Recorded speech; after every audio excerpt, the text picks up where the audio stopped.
The court said, "Would you approach, please?" Continued on next page. At the sidebar. The court said, "Any further witnesses?" Mr. Finkel said, "Yes." The court said, "I just want to remind you that you need to address the H&A matter before the close of your case." Mr. Finkel said, "Should we do that now?" The court said, "You can do it now, yes." Mr. Horton said, "I just wanted to put the option of doing it after the jury is excused so we don't take up the jury's time." The court said, "Okay, that's fine." Continued on next page. In open court. The court said, "The government may call its next witness." Mr. Ferguson said, "The government calls Jessica Volhkol." Witness sworn. The court said, "Please state your name and spell it." The witness said, Jessica Volhkol. Jessica Volhkol. The court said, "Please speak into the microphone so that you can be heard. And when the mics are tilted up towards the ceiling, that is when we get the feedback, so please don't do that. Go ahead. You may inquire." Mr. Ferguson said, "Thank you, Your Honor." Jessica Volhkol, called as a witness by the government, having been duly sworn, testified as follows. Direct examination. By Mr. Ferguson. Good afternoon, Ms. Volhkol. Good afternoon. Where do you work? I work for the Federal Bureau of Investigation, which is also known as the FBI. What part of the FBI do you work for? I work for the Computer Analysis Response Team, which is also known as CART. And what is CART? CART is responsible for the collection, preservation, and analysis of digital evidence. And what's your position within CART? Digital Forensic Examiner. What are some of your duties or responsibilities as a digital forensic examiner in CART? To receive digital evidence, items such as hard drives, cell phones, laptops, and extract data from those devices and then process and analyze the data. When you say extract data from the devices, what do you mean by that? I mean we can collect all of the user-generated files, or all the files from a piece of digital evidence and then process that copy. It's an exact copy of the original item. What's a 1B number? That is a number that's assigned to an evidence item. So each evidence item for a case has a unique 1B number. And what are some examples of evidence items you commonly deal with in CART? Some of the digital evidence items could be a cell phone, a laptop, a hard drive, an SD card. And Ms. Volhkol, if you tilt the mic towards your mouth, or point it towards your mouth, maybe it will help with the feedback. Now, Ms. Volhkol, aside from testimony, what involvement, if any, did you have in this case? Just an administrative role. Communicating with the case agents about the items that they requested to be examined and then certain timelines. Deadlines that we needed to produce results. What, if anything, did you do on March 15, 2023? I assisted with the collection of digital evidence at a search warrant in Mahwah, What state is that in? New Jersey. Ms. Volhkol, do you recall? Or even just a ballpark recollection of approximately how many devices were seized in this case? I would say a couple hundred, maybe. Mr. Ferguson said, "Okay. Your Honor, at this time, sorry for the feedback. At this time we'll offer a stipulation between the parties. It is Government Exhibit Stip 17. And Ms. Loftus, I assume no objection." Mr. Kamraju said, "No. That's fine." Mr. Ferguson said, "All right. Is it admitted, Your Honor?" The court said, "It is admitted." Government's Exhibit Stip 17 received in evidence. Mr. Ferguson said, "Thank you. If we could publish that, Ms. Loftus." All right. So I'll just read the intro to the stip. It says, "It is hereby agreed," in the below chart. The exhibits listed under column A, and if we could scroll down slightly, Ms. Loftus. There we go. In the below chart, the exhibits listed under column A are electronic devices and/or true and correct photographs of electronic devices. Column B lists a description of each electronic device identified in column A. Column C lists the location from which each electronic device listed under column A was recovered or obtained. And then the below chart. The exhibits listed under column D are true and accurate copies of data extracted from the electronic devices described in column B. And I think, Your Honor, just for reference, I don't need to pull it up and read it right now, there's another stipulation between the parties that's in evidence. It's GX Stip 21 that relates to some of the exhibits I'm also about to offer, and it has translations. So pursuant to those stipulations, the government is going to offer the following exhibits: Government Exhibits 1B15D, G, and GT, and 9, 1B16C, 1B18A, 1, 2, 1B69B and BT, B1 through B18, and their corresponding Ts, 1B70A and A1, 1B71A1 to A6, and 1B71E, F, G, H, and 9, 1B89, 1B89J, and J1 and J2, 1B91C38, 1B91B26, minus 27, minus 31 through minus 33, 1B92B13, 1B121, 1B121AM, 1B124, 1B124A, C, E, F, G, H, M, and R, 1B125, 1B125A, and 1B125F through 1B125S, 1B185M, 1B204-13, minus 47, minus 48, 1B227A, B, and F, 1B255C and D, and finally, 1B272B. That's all. Mr. Kamraju said, no objection pursuant to the parties' stip, Your Honor. The court said, it is admitted. Government's Exhibits 1B15D, G, GT, I, 1B16C, 1B18A, A1, A2, 1B69B and BT, B1 through B18, and their corresponding TS, 1B70A and A1, 1B71A 1 to A6, and 1B71E, F, G, H, and I, 1B89, 1B89J, and J1 and J2, 1B91C38, 1B91B 26, minus 27, minus 31 through minus 33, 1B92B13 received in evidence. Government's Exhibits 1B121, 1B121AM, 1B124, 1B124A, C, E, F, G, H, M, and R, 1B125, 1B125A, and 1B125F through 1B125S, 1B185M, 1B204-13, minus 47, minus 48, 1B227A, B, and F, 1B255C and D, and 1B272B received in evidence. Mr. Ferguson said, all right. Actually, Ms. Loftus, if we could go back to Stip 17 just to start. And Your Honor, may I approach to give a copy of the stips to the witness? The court said you may. Mr. Ferguson said, thank you. Okay. Ms. Loftus, if we could go to thank you, page 4. And if we could zoom on row 4. By Mr. Ferguson. All right. Now, Ms. Volhkol, looking at this stipulation, what type of device was 1B71? A white iPhone XR. And it references an IMEI. Just briefly, could you explain what IMEI is? An IMEI is kind of similar to a serial number. It's a unique number assigned to a cell phone. And where was this white iPhone recovered? It was recovered from Wong apartment inside a bag in closet. Mr. Ferguson said, all right. And let's go to, Ms. Loftus, if we could, show on the left side 1B71I. And if we could put on the right GXGC 276, at page 2. And Ms. Loftus, if you could zoom on the center email from Max K. Can you just put that on the right? Ms. Volhkol, looking on the left, what color is that car? It's red. Do you know the model? I'm not sure. Do those doors open horizontally or vertically? Looks like up and down, vertically. And Ms. Volhkol, looking at the stipulation that you have, on the left.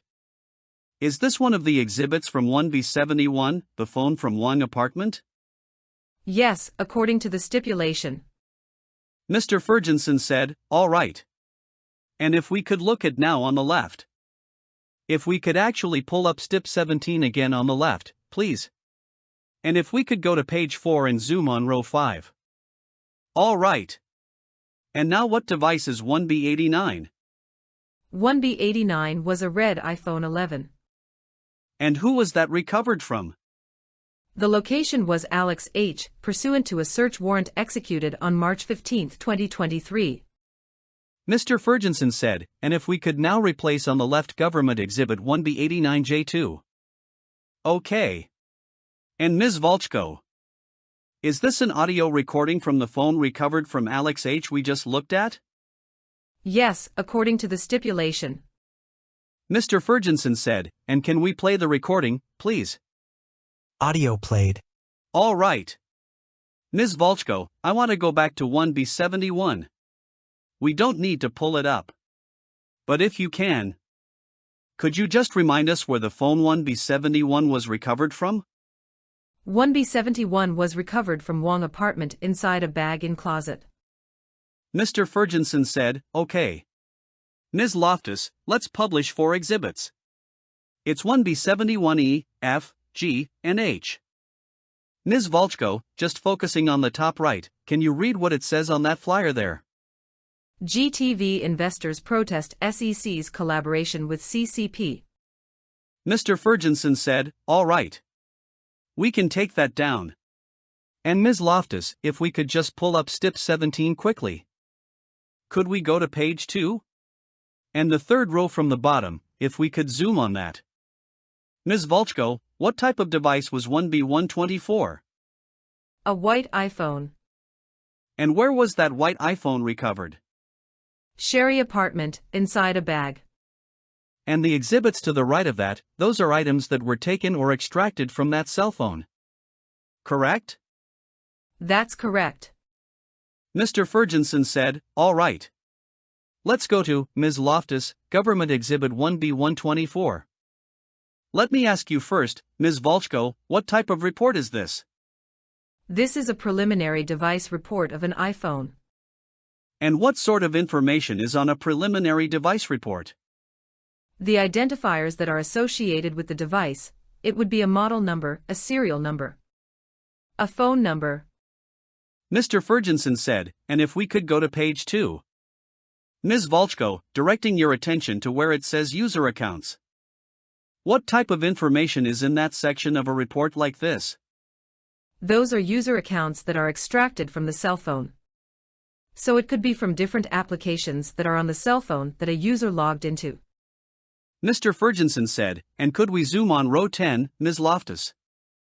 Can you read what's in row 10, please?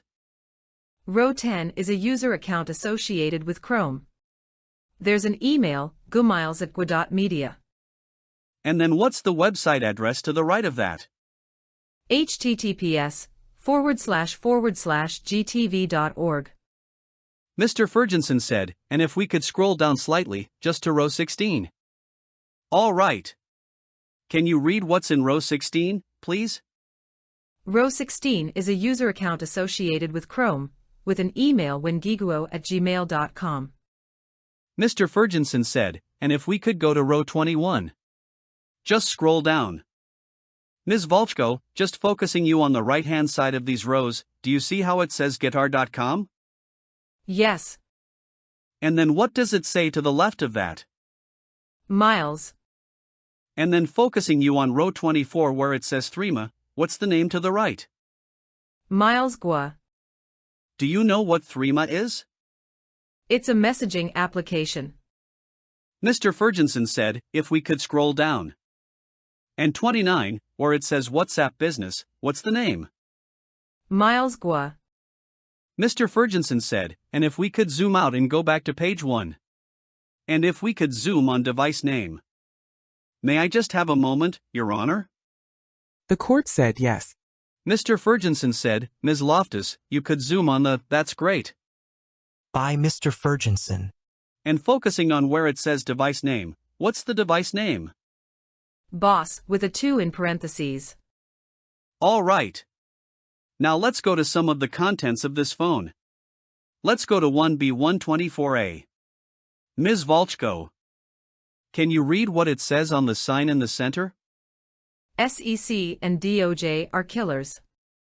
Let's go to 1B124G. Can you read in the bottom left, in the sign being held there? Can you read the name listed there? Paul Hastings. Let's go to 1B124F. Ms. Volhkol, can you read the text in the top left? Isabel Despens and Daniel Copeland wedding October 15, 2022. And this photograph was on the boss phone, the one we were just looking at, right? Mr. Kamaraju said, asked and answered, Your Honor. The court said, sustained. Ms. Volhkol, do you know who Isabel Despens is? I do not. Do you know who Daniel Copeland is? I do not. Mr. Ferguson said, Ms. Loftus, can we zoom on the right half of this photograph?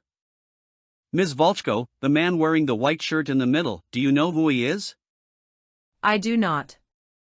On the left, the young woman circled in red, do you know who she is? I do not. On the right, the two young women circled in red, do you know who they are? I do not. Do you know who circled them in red in this wedding photograph? I do not. Mr. Ferguson said, Ms. Loftus, if we could pull up on the left the same photograph, 1B124F, and then on the right, 1B124R. And if you could zoom, Ms. Loftus, on the picture on the right, the one we were just looking at, on the man's face. The one in the white shirt. By Mr. Ferguson. Ms. Volhkol, directing your attention to the left, can you read what it says in the top center? On the left. On the left. Yes, please. Dear all victims from Luke Despens, Paul Hastings, and O'Melveny. If they have represented your legal cases and have blackmailed, extorted, or scammed you, NFSC fellow fighters will spend $10 million, minimum, to reward those who can provide us the proof of their criminal activities. Illegal bank accounts. Illegal incomes. Scan the code to contact us. And then focusing on the left still, there's a picture of a man. Can you read the text underneath that picture? Luke A. Despens, partner of Paul Hastings. Do you recognize the image on his forehead? I do not. And Ms. Volhkol, directing your attention back to the stipulation you have. What device did 1B124 come from? A white iPhone seized from Sherry apartment inside a bag. Mr. Ferguson said, let's go back to stip 17, please. Let's go to page 3, please. And if we can zoom on the third row from the bottom. And just focusing you on where it says GX4, what type of device was 1B15? A white iPhone 12. And where was that white iPhone recovered from? Wong apartment, bedside table. Mr. Ferguson said, and Ms. Loftus, if we could now publish 1B15 GT, the translation. Now while this is coming up, what are notes on an iPhone? Notes is an application where a user can write memos or save text. Mr. Ferguson said, thank you, Ms. Loftus. Maybe we can make it perfect. Okay. And what type of information was extracted from 1B15G? A note content from a note from the phone. And could you read in the column D, the translation column? Could you read? I won't make you read all of it, but can you read some of those lines? You can start from the beginning. The scheduled farm meetings with Mr. Gua in 2023, Eastern Time. Subject to confirmation, are as follows: Myfin Group, Wednesday, January 11th. 5 p.m. Eastern Time, using WebEx. Athena, Friday, January 13th, 7 p.m. Eastern Time. Taiwan Farm, Saturday, January 14th, 9 a.m. ET. And Ms. Volhkol. I'll ask you now, you can just skip down to the bottom of the list and read where it begins. The boss. The boss just mentioned that no meetings will be scheduled from the 20th to the 25th. Please check if the times in this table conflict with any legal meetings. And now focusing you to the column to the right of that where it says created time. What's the created time? Is March 31, 2024 at 8:44 a.m. And what dates or times can be populated in that field? It appears to be the time that this note was tagged from the full phone report. And what does it mean to tag a note in a phone? Items that are tagged from a cell phone report can later be used to generate a smaller excerpt version of that report. And directing you to the top left, what does it say there? Tags. Mr. Ferguson said, "All right. Let's go back to step 17. We'll go to page 4. And just on that tagging topic, how commonly are cell phone extractions reviewed?" They're often reviewed. And so let me focus you, Ms. Volhkol, on the third row from the bottom here, with 1B92. Mr. Ferguson said, if you could zoom on that. All right. And what device is 1B92?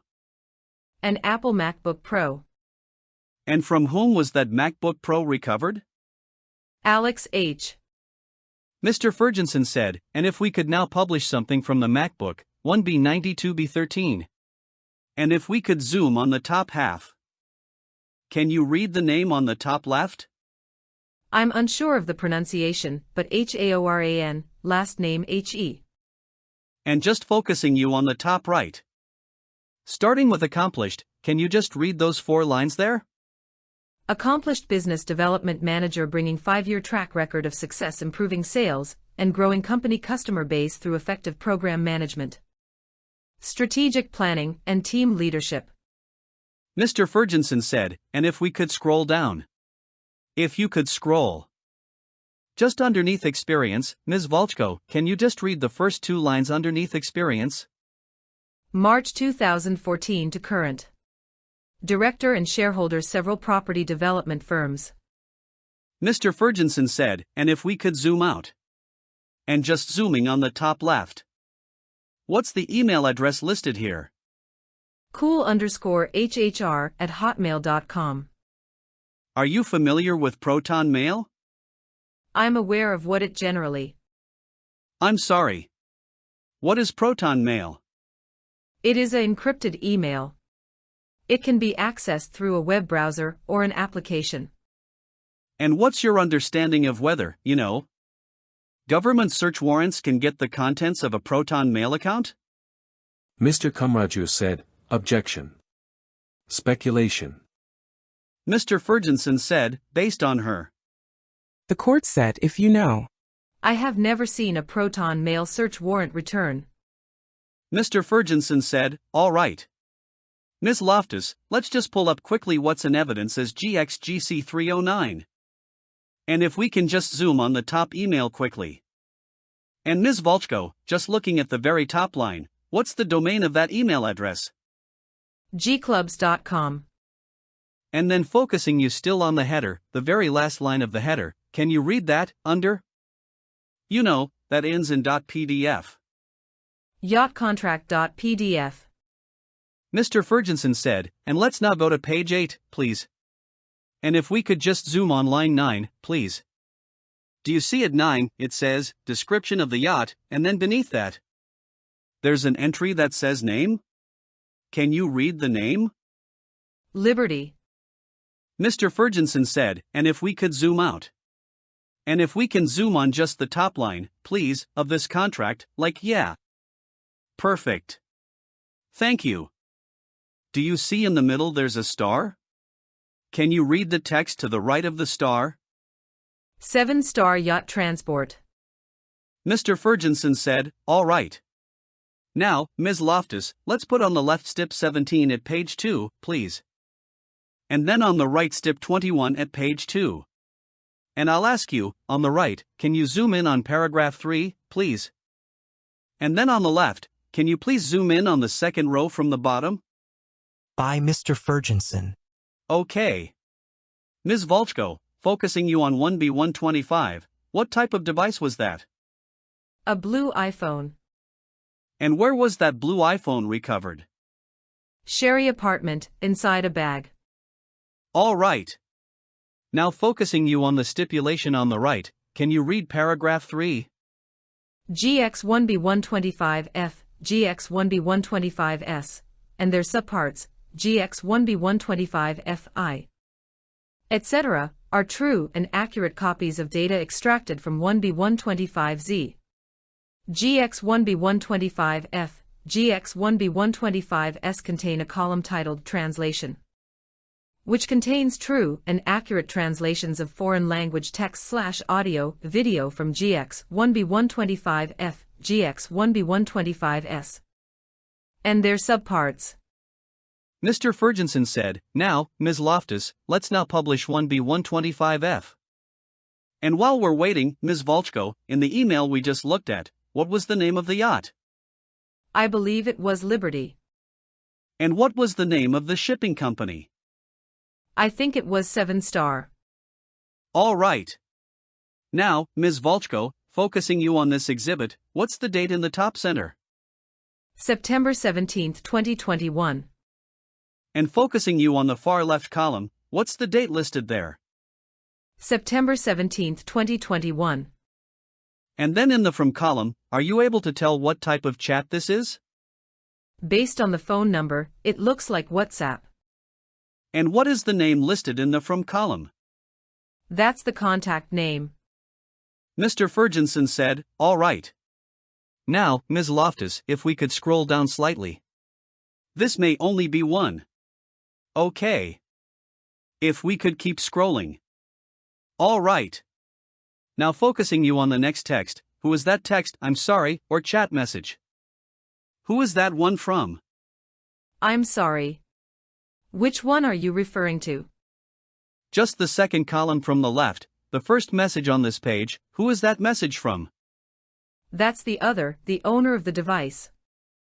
And what's the name? Miles Gua. Mr. Ferguson said, "Okay. Let's go back up.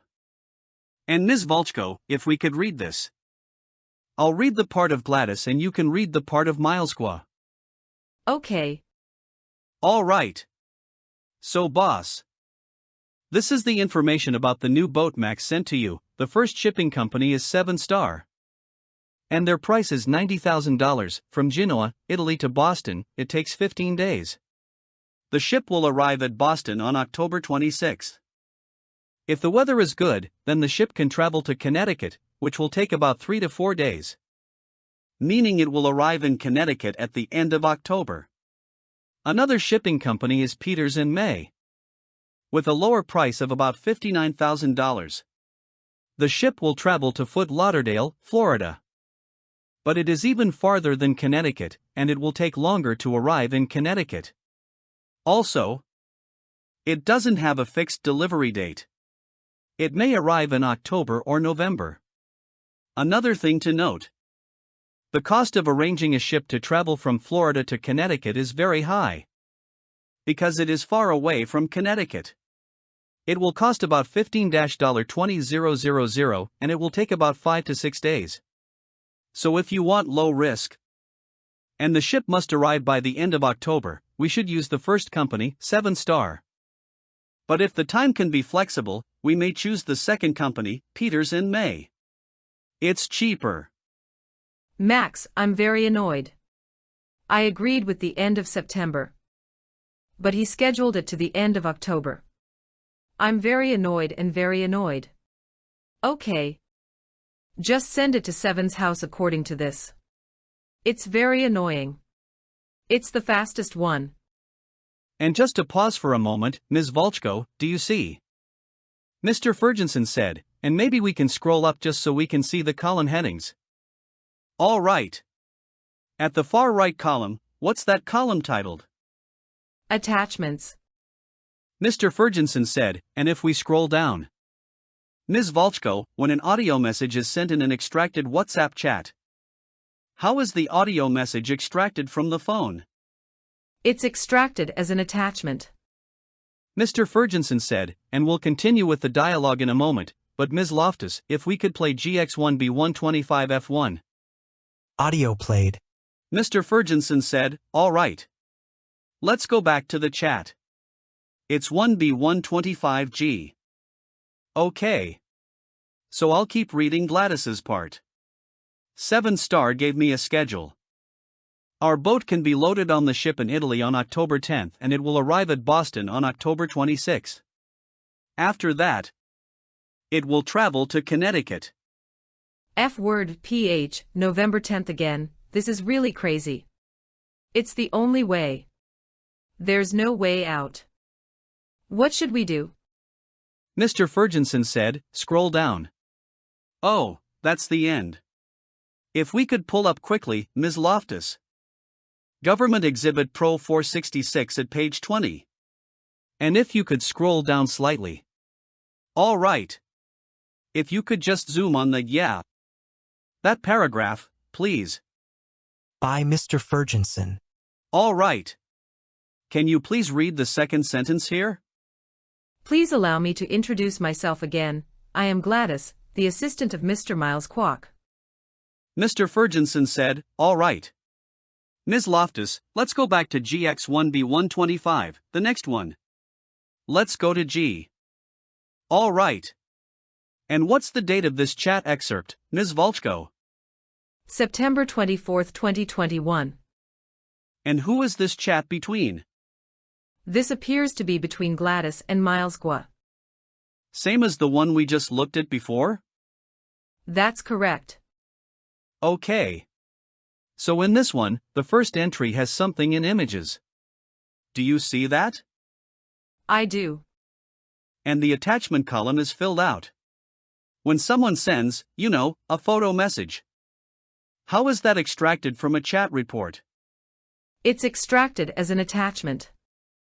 Mr. Ferguson said, so Ms. Loftus, if we could just pull up quickly 1B125G1. It's actually, okay. If you have it, Ms. Loftus. Okay. Thank you, Ms. Loftus. So we can go back to the report. And if you want to just zoom on that image we just looked at. By Mr. Ferguson. Can you read the text on that? Liberty. Mr. Ferguson said, and if we could zoom out. All right.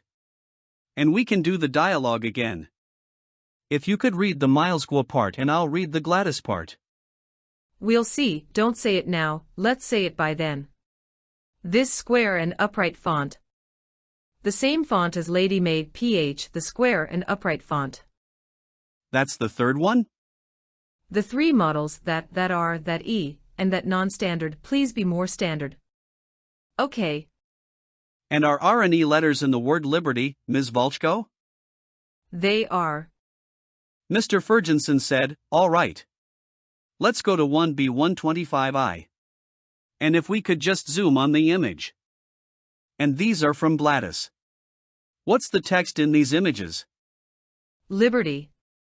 Mr. Ferguson said, you can zoom out. All right. I'll read Gladys. Boss, these are the fonts of the new ship, which one do you like best?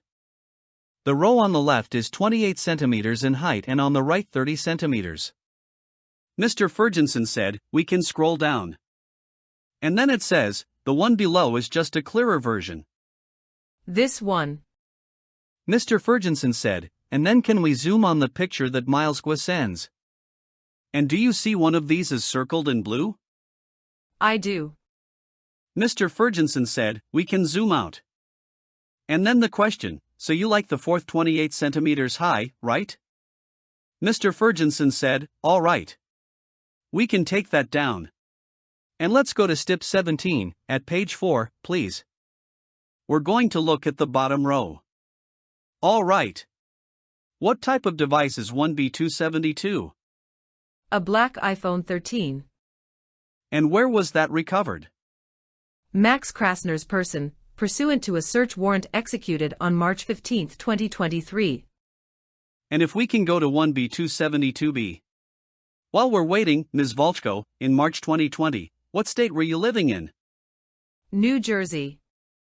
And around that time how difficult, if at all, was it to obtain N95 masks? Mr. Kamraju said, objection. I'm not sure what the relevance is. The court said, I'll allow the question. I recall it being fairly difficult. If we could, it's still coming up. Mr. Ferguson said, okay. Thank you, Ms. Loftus. Ms. Volhkol, what type of images are these from 1B272? These appear to be screen captures. And can you remind us who was 1B272 recovered from? Max Krasner. Okay. And focusing on the image, what does it say at the very top, next to the, well? Just at the top, underneath the time? Milson. Do you know who Milson is?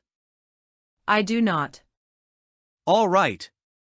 So I'll read the white and you can read the green. Let's do some from Hudson to Lamp and Lamp to me before end of the week. Amount 10 millimeters. So this will be a loan from Hudson, New York to Lamp. What is the source for Hudson? Loan from ACA. Can we do another loan to Lamp?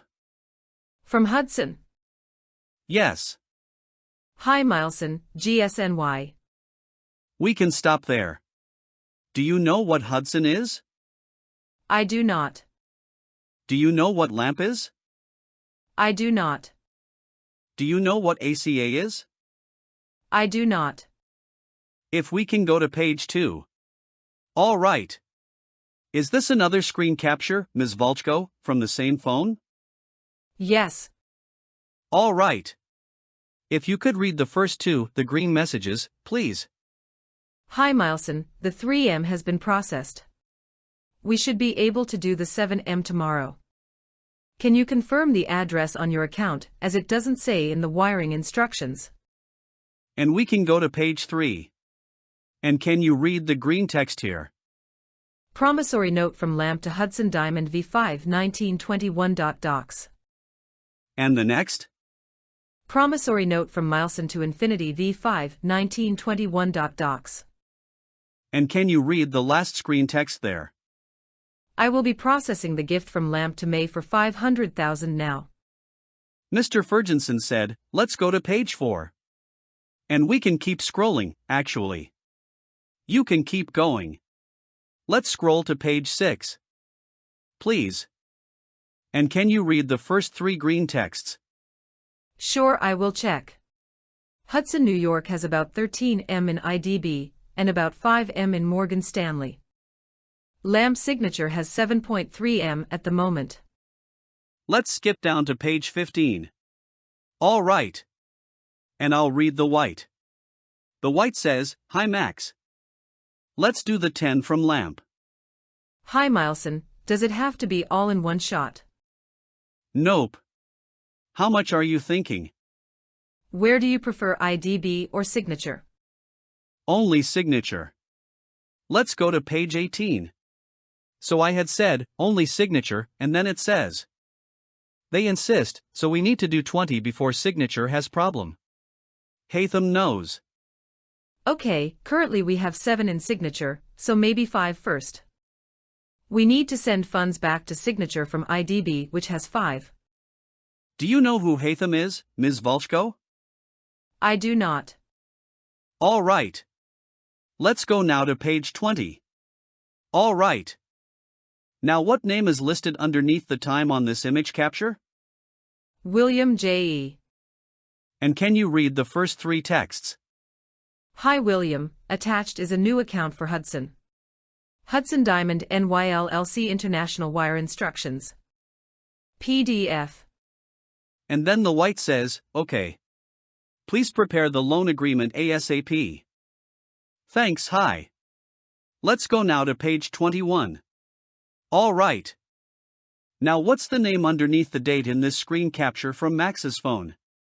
Yvette W. July 15, 20. All right. And I'll read the white. We can just read the first 2. Hi Max. Any updates about the new 15 of IDB? Hi Yvette, I had shared the info with W, and he said he is working on it. I can follow up with him. Mr. Ferguson said, all right. Let's go to 22. Just go to the next page. One more. All right. And now the name underneath the time here? Milson. All right. And I'll read the white, you can read the green. Go. Hi Max. You have the 20 mm director's draw ready too. Hi Mileson, I think some is ready but not 20M. The company doesn't have that much, we will need funding first. I believe you have 10? There is 5M in Carney Bank now, and about 7M in Signature. Okay, 7 will be sent out end of the week, please prepare. I will fund more after. Signature is the operating account. Hatham says it should go from Carney. We'll prepare to do a transfer, Carney. Mr. Ferguson said, all right. Let's go back to step 17 at page 3, please. Actually, maybe we can just use the paper. Ms. Volhkol, just focusing you on 1B18 on page 3, towards the middle of the page, you got it? Yes. What kind of device is that? It's a mint green iPhone. And where was it recovered from? 188 East 64th Street, apartment 1601, New York, New York. And how is that defined? The Wong apartment, kitchen counter. Mr. Ferguson said, all right. Ms. Loftus, on the left side can we pull up 1B18A1 and on the right 1B18A2? And those are from the Wang apartment phone, or the one we were just talking about, 1BA2. We may need just a moment. Your Honor. Your Honor, unfortunately, Ms. Loftus's computer crashed, so it may be a few minutes. If the court wanted to address that matter we had discussed briefly at sidebar, we could do that now and take a break? The court said, all righty. Members of the jury will take a very brief pause of a few minutes, and I'll call you back. Remember, you're not allowed to discuss this case amongst yourselves. Don't permit anyone to discuss it in your presence. Don't listen, watch, or read anything having to do with this matter. Continued on next page. Jury not present. The court said, you may step out. Don't discuss your testimony. Witness not present. The court said, you may be seated. Is it Mr. Horton who will be addressing this matter? Mr. Horton said, yes. Thank you, Your Honor. The court said, go ahead. Mr. Horton said, the government makes a formal application pursuant to Hay for the admission of co-conspirator statements and agent statements that have been elicited through the trial. Your Honor has heard now 6 weeks of evidence about the RICO and fraud conspiracies in this case, and how the defendant Miles Guo operated the conspiracy, both through his own words. The court said, if you'll get a little closer to the mic, please. Mr. Horton said, evidence about how the defendant, Miles Guo, operated his conspiracy both through his own words on broadcasts that are in evidence and by directing of agents to act. And that includes co-conspirators and others who took direction from Miles Guo and his co-conspirators. Many of these statements were not offered by the government for their truth but because they were false. They were lies, and so they're not hearsay for that reason. Others of these statements were offered for additional non-hearsay purposes. They were commands to other agents.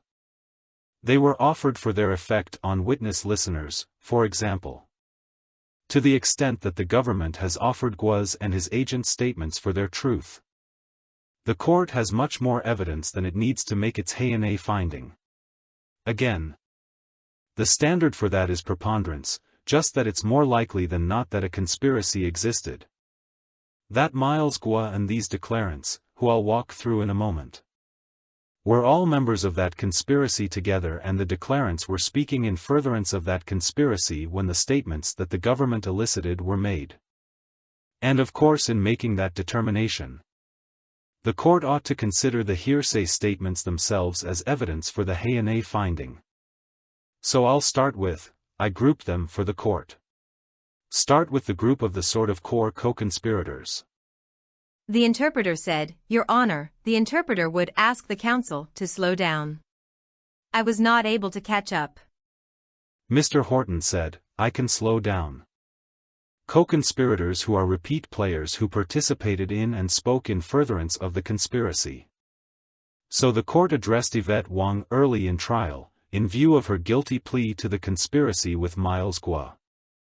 Of course, there was extensive additional statements of Ms. Wang elicited throughout the trial, including that she introduced other co-conspirators to other of the G Enterprise agents in the case. One of those is William J.E. There was testimony at the beginning from Karen Maestrello that he was GWA's finance person and that he asked Ms. Maestrello, for example, to take a position at a company that the court has seen has a critical role in the case. That's ACA Capital. There was more testimony from Ms. Schottenheimer about Mr. J.'s central role in the $100 million hedge fund investment with misappropriated GTV investor funds. And then the court heard Mr. J.E. on the recordings that were introduced through Mr. Khaled and heard additional testimony. I'll just give one additional example as Mr. Collins talked about, when he was negotiating with Mr. J.E. How William told him that he and Miles had a long and trusted relationship with each other. There's Miles' son GWA, the defendant's son. There's testimony and documents that show his paper ownership of the Soraka entity and how he's the beneficiary of the $100 million hedge fund investment made with misappropriated funds. There's documentary evidence that shows his ownership of the constituent entities of the Himalaya Exchange.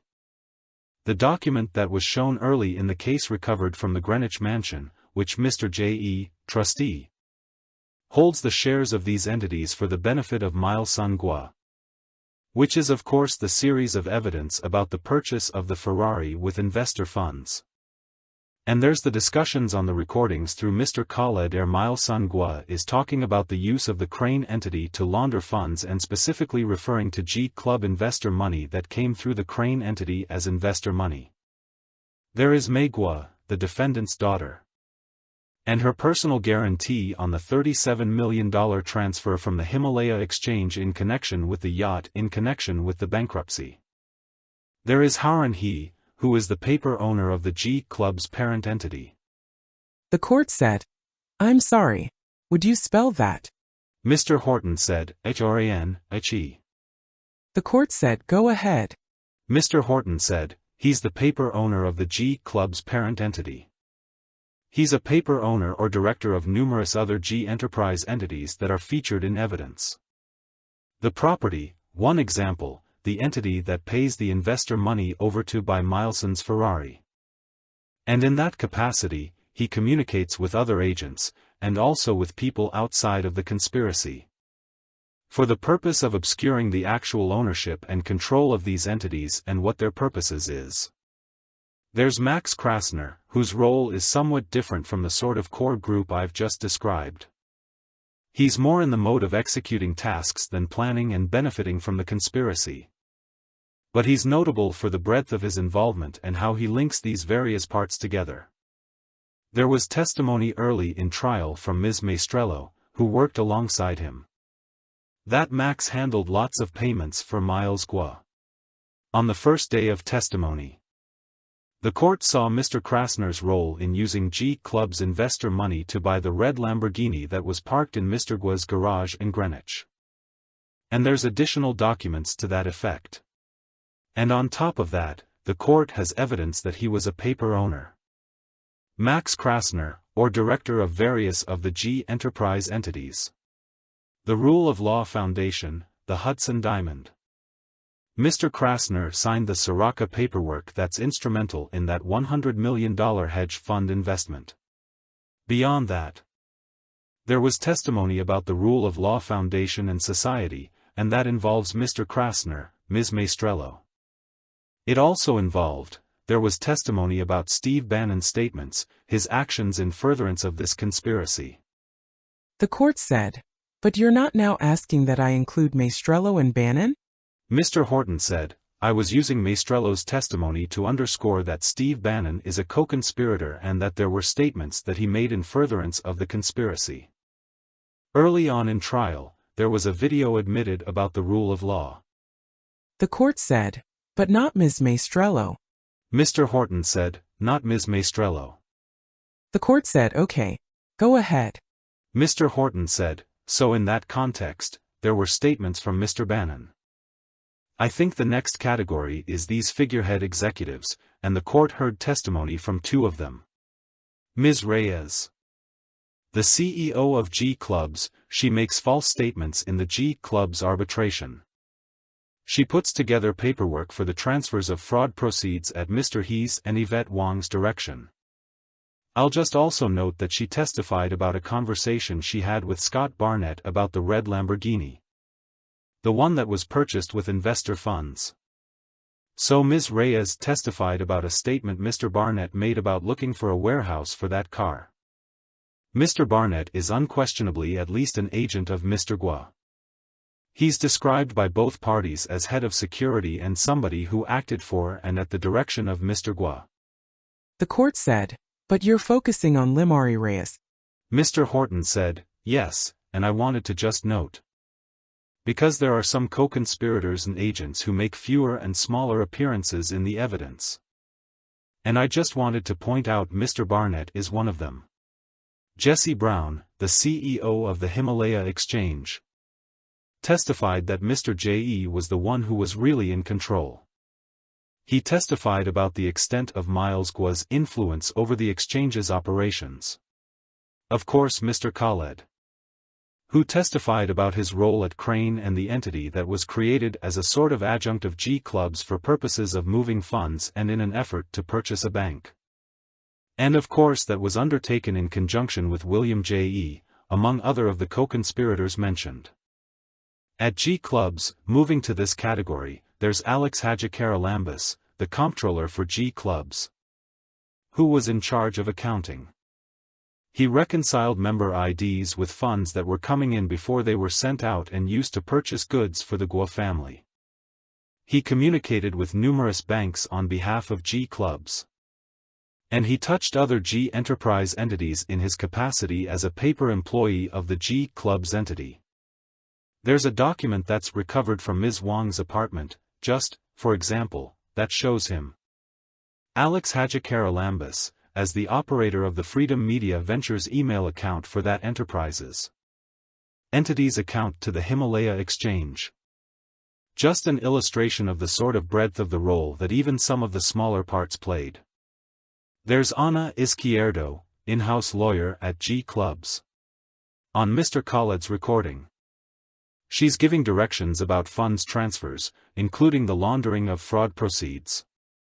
She met with Bo Collins, who testified here, was instrumental in getting G Clubs a bank account at Mercantile. And Ms. Reyes testified that Ms. Izquierdo got direction from Yvette Wang and from Victor Serta on handling the purchase of the Lamborghini that was found in Mr. Gua's garage.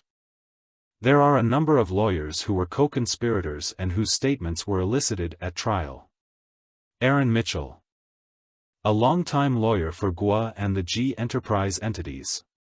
He's a director himself of GTV. He's a director of Holy City HK Ventures. Your Honor may recall that it was Yali's involvement or her request to be involved with Holy City that was part of how Ms. Lee became aware of the fraudulent nature of the enterprise. Ms. Lee was asked to sign a bunch of paper for Holy City. And Mr. Mitchell was a direct. Mr. Mitchell represented G Clubs at the Crane arbitration. His law firm account holds tens of millions of dollars of fraud proceeds, including the $47 million transfer from Crane to G Clubs. And he's instrumental, as the court saw, in Mr. Gua's purchase of the Mawa mansion as a residence using investor money. There's Victor Serta, who is a director of the Rule of Law Foundation. He helps Mr. Khaled stand up Crane as a vehicle for G Clubs-related money laundering. He advises Ana Izquierdo on G Club's purchase of Mr. Gua's Lamborghini. And he worked, of course, on the Crane arbitration in which false statements were used to effect a funds transfer. There's Alex Lipman, a lawyer for Yvette Wang. After Ms. Wang's arrest, Mr. Lipman conveys a message to Yali. Please sign these documents for the Holy City Ventures, as I mentioned in connection with Mr. Mitchell. At the Himalaya Exchange, the court heard statements made by Priya Patel. The court said who? Mr. Horton said, Priya Patel. She featured in the testimony of Mr. Roberts from BitGo and from Mr. Brown. She was held out as a representative of the Himalaya Exchange to outside entities, including BitGo. She passed on lies to BitGo about the nature of Miles Gua's connection with Himalaya Exchange. And Mr. Brown testified that he understood her to make false statements in internal meetings when the topic of Mr. Gua's relationship to the exchange was raised by Mr. Brown. There were also statements made in documents in which Marios Mamzeris, who was an employee of Hamilton. The court said, "If you could remind me of the spelling." Mr. Horton said, "The last name is Mamzeris." The court said, "Did you say Mario?" Mr. Horton said, "Marios." The court said Marios? Okay. Mr. Horton said, "Yes." So Mr. Brown testified about discussions he had where Mr. Mamzeris was conveying information about William J.E. There's also the Himalaya Exchange email with BitGo that came in through Mr. Roberts, where Mr. Mamzeris, in March of 2023, is making a number of statements about sort of fundamental characteristics of the exchange and its coins that are contrary to representations Mr. Gua is making in public. And then there are people at the farms. There is extensive testimony about statements from Long Island David Xia Qidong, also in the transcript as Brother Chong Dao. Yali testified that he was the secretary. The court said, "I'm sorry. Long Island David, are you saying he has the same name as this person you just mentioned?" Mr. Horton said, "That's right." The court said, "Okay."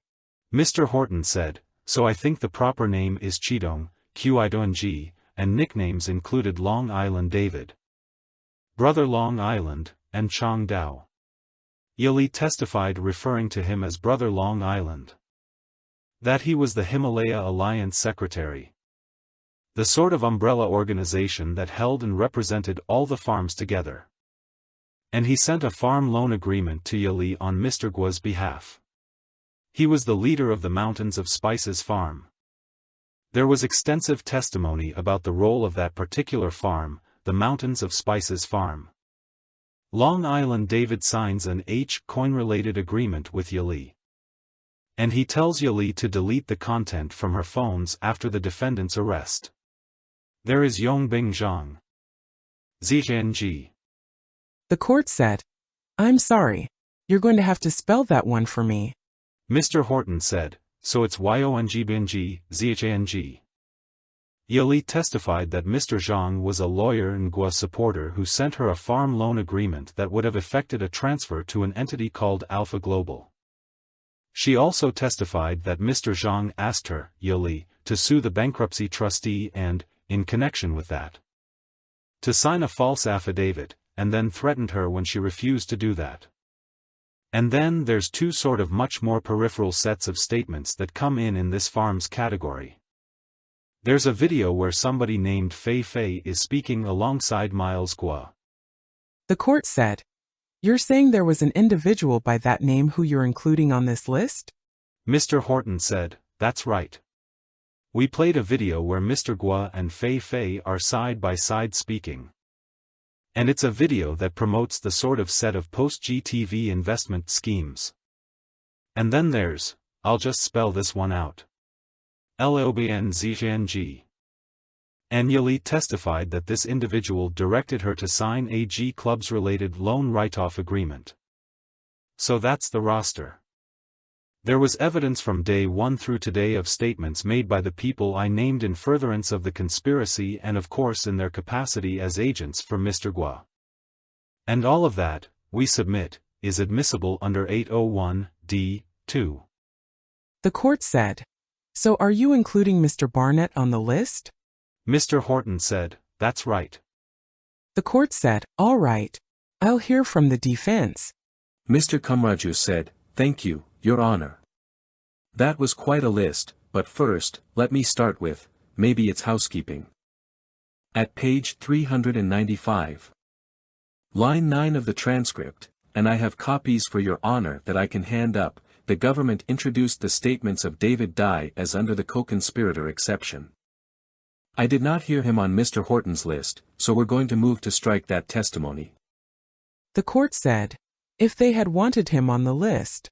Mr. Horton said, "If I could just make two brief additions, one of which is Mr. Dye, who was the UK farm leader. He should have been included on my list. And there was a single or a small set of statements from Dara Lawal, Who is Aaron Mitchell's wife?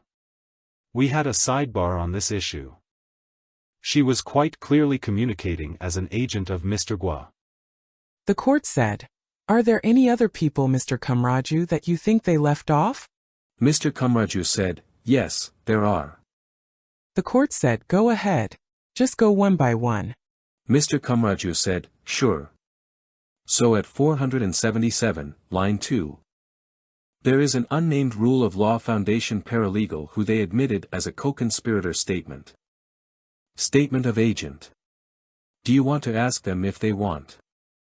The court said, "Yes, I do." Mr. Horton said, "So that one we had resolved at the sidebar, Your Honor, as a discrete piece of information. But for the avoidance of doubt, we include that paralegal as an agent of the G Enterprise entity on our list." The court said, "Who else, Mr. Kamraju?" Mr. Kamraju said, "Let's see. There are unnamed Himalaya Exchange employees who, I'm sorry. I don't have the site on my chart, Your Honor, but during the testimony of Mr. Brown, there were unnamed Himalaya Exchange employees who were referred to as both I think agents and the co-conspirator exception. So I guess we can hear from Mr. Horton on those as well." Mr. Horton said, "So we think there was extensive evidence, certainly more than a preponderance, that people who were employed at the Himalaya Exchange and but for Jesse Brown, those were employees of Hamilton, which was William J.E.'s entity, were agents of William J.E. and agents of Miles Gua." The court said, "So these are unnamed individuals, and so you're not asking for them to be on the list." Mr. Horton said, "To the extent they can't be identified by name, I suppose that's right. But Mr. Brown's testimony was that he met with people who were Hamilton employees, they worked for William J.E. They worked with Himalaya Exchange, and we view them as agents." The court said, "So unnamed Himalaya Exchange employees referred to by Mr. Brown." Mr. Horton said, "That suffices." The court said, "Go ahead, Mr. Kamraju." Mr. Kamraju said, "So maybe we can just start. I think that's all I have on people they haven't referred to. But I'll confirm that. But I think the last description that Mr. Horton gave actually goes right to the point. The hearsay exception, first of all, for agency, is a hearsay exception for agents of the defendant, not agents of a co-defendant. So that's step 1. So everything he says about agents of Mr. J.E. don't come in under an agency relationship with Mr. Gua. The only way they would be able to do that is through a co-conspirator statement. Second, if they were trying to offer that somebody is an agent of Mr. Gua's, then under United States v. Ryu, 97F.3d 648, 660, 2d CIR 1996. They need to show the existence of an agency relationship. That the statement was made during the course of the relationship. And that it relates to a matter within the scope of the agency. And the Second Circuit has emphasized that that test is very fact-specific. So there can be agency relationships when there is no employment agreement. So for example, in Ryu, the Second Circuit dealt with employees of the Sheriff's Department and whether they were agents of the sheriff.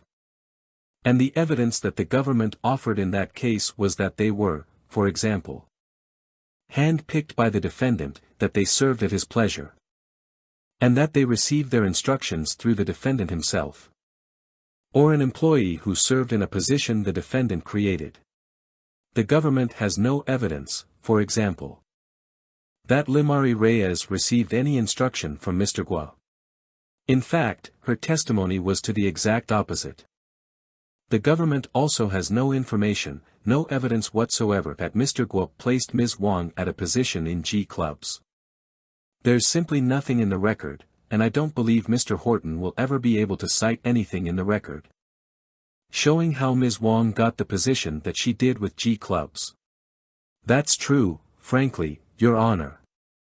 For every name that's on that list. They have no evidence to show the nature of the agency relationship. And from the beginning of this case, Your Honor, they have tried to short-circuit that showing and skip those steps. So, I apologize, Your Honor. I just lost the list for a second. But take Priya Patel, for example. They've never shown any connection between Mr. Gua and Priya Patel. Their entire argument is that she's an agent of Mr. J.E. and the Himalaya Exchange.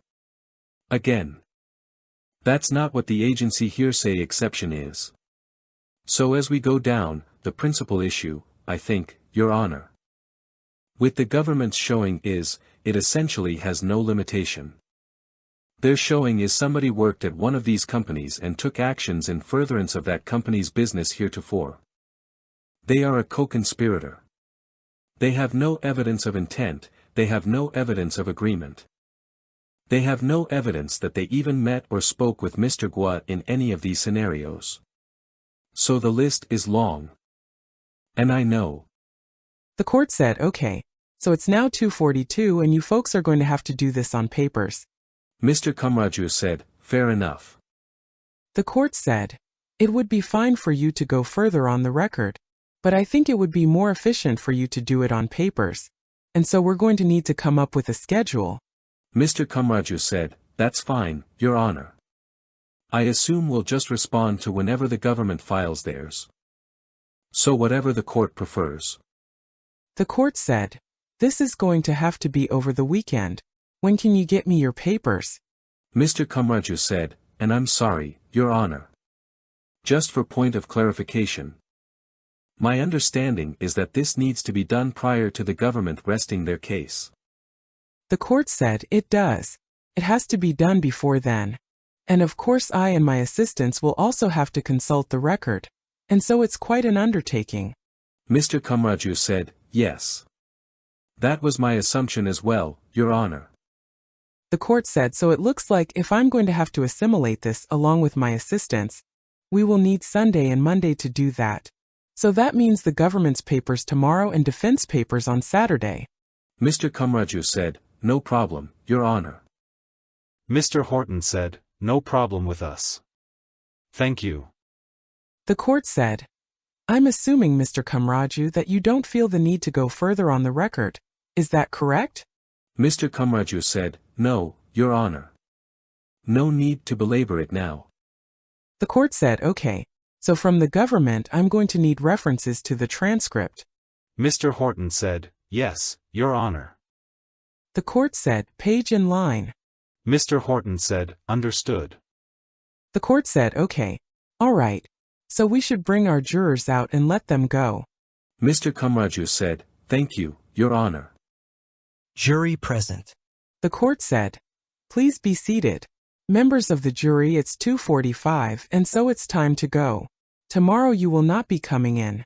Nor will you be coming in on Monday. So you have 4 days off. And you'll return to court on Tuesday. And on Tuesday and Wednesday we will have full days. In addition, once the parties have rested and have finished presenting evidence, and that means if the defense chooses to put on a case, they don't have to put on a case.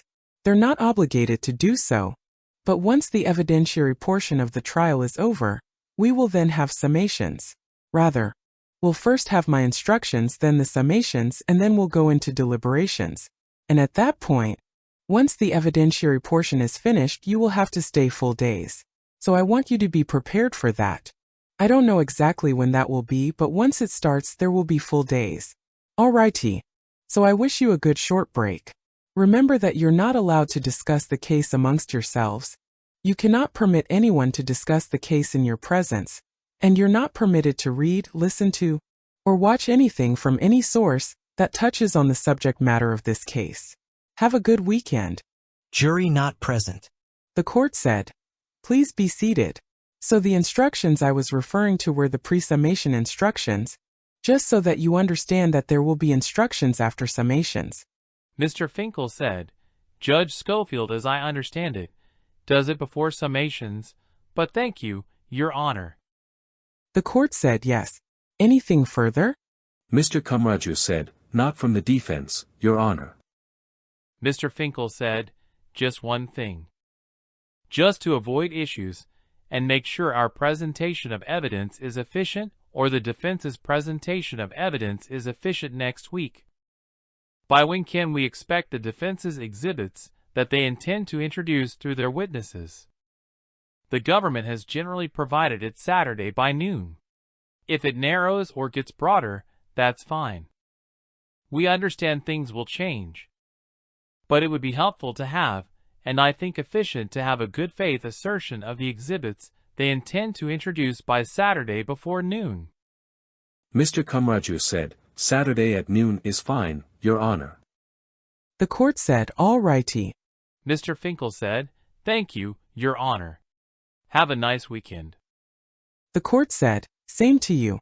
Mr. Kamraju said, have a good weekend, Your Honor. Adjourned to July 2, 2024, at 9 a.m.